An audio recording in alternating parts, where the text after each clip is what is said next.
Today I will be giving a lesson on the reaction quotient. Often you're going to be given some reaction conditions and asked whether a reaction will proceed forwards or backwards. You usually answer these types of questions using the reaction quotient, which is also known as just the letter Q. The reaction quotient is very similar to the equilibrium constant I talked about in the previous video. In fact, it has the exact same equation. The difference is that the equilibrium constant uses concentrations of the reactants and products when the reaction is at equilibrium. On the other hand, the reaction quotient uses the concentrations at any given time.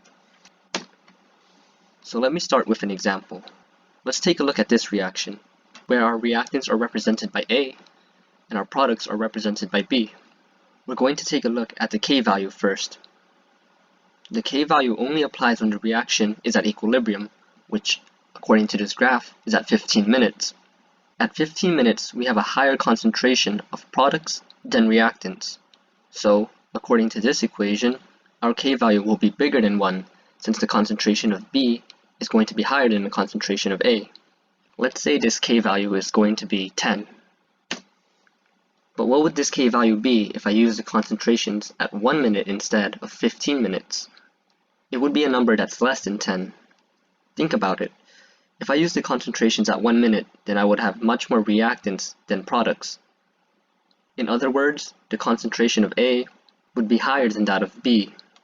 According to this equation, we'd get a number that's lower than 1. Let's pretend this number is 0.1. We could say that the K value at 1 minute is 0.1, but there's a problem. Remember, the K value only applies at equilibrium.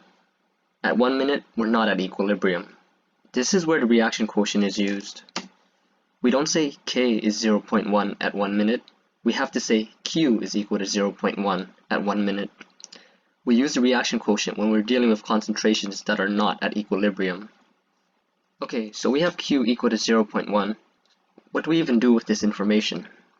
We find Q in order to compare it to K and predict which way a reaction will shift. If Q is less than K, then our reaction will move forward. To think about this conceptually, imagine K, our equilibrium constant, as some sort of ideal value. No matter what, our reaction will eventually reach equilibrium given enough time. This means that our reaction will eventually have 10 as the equilibrium constant, since it will eventually have this concentration for B and this concentration for A. So if I'm out here at 1 minute with a Q value of 0.1 and I eventually end up with a value of 10, this means I must increase from 0.1 somehow. How do I increase? Take a look here. To increase from 0.1, I must increase the amount of product I have and decrease the amount of reactants I have. In other words, I need the forward reaction, which is A turning into B. It is only through the forward reaction that Q can increase, since we will produce more B and consume more A. So if we're asked whether this reaction will proceed forward or backwards at 1 minute, we would say forward. The big takeaway is that if Q is less than K, the reaction will proceed forwards. Now, if Q is bigger than K, the reaction will proceed backwards, because proceeding backwards allows Q to decrease and eventually reach a value of 10. One last thing to note is that sometimes Q will be equal to K. If that's the case, then you are at equilibrium. If you have a hard time remembering the relationship between Q and K, you can imagine the situation as Pac-Man. So instead of these being less than and greater than signs, imagine them as Pac-Man's mouth instead. Follow the direction of Pac-Man, and you'll figure out which direction the reaction will shift. For example, here Pac-Man is facing the right. He's going to move to the right. The reaction will also move to the right. Here, Pac-Man is facing to the left. He's also going to move to the left. Additionally, the reaction moves to the left. So, I hope this Pac-Man analogy helps you remember the relationship between Q and K. So try this problem on your own to test your understanding. I want to clarify that concentration means molarity, which is moles per liter. I want to clarify also that this is a gas, but I forgot to write it in. I'll give you a hint by asking you a question. Are there any products the instant a reaction starts? Pause the video and take some time to try and answer this question. Good luck.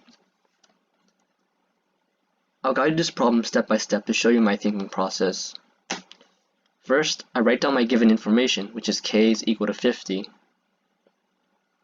Because the question is asking me to determine the direction that this reaction will proceed, and because it gives me the K value, I know I'm going to have to find Q and compare that to K. So let's write down the expression for Q. But before you do that, make sure to look out for solids and liquids. Remember, you never include solids or liquids. Now that we have the expression, let's plug in all the numbers. The concentration of our products will both be 0, since the instant that our 2 moles of nitrosyl chloride is placed into the container, no products are made yet. So we do the math, having 0 as our numerator, and we end up with Q is equal to 0. When we compare Q to K, Q is smaller than K. This means that the reaction is going to proceed forward. So I hope that made sense. That's all for today. We can apply the reaction quotient even further through the use of ice tables, which I'll talk about in my next video. But for now, thanks for sticking with me. Goodbye.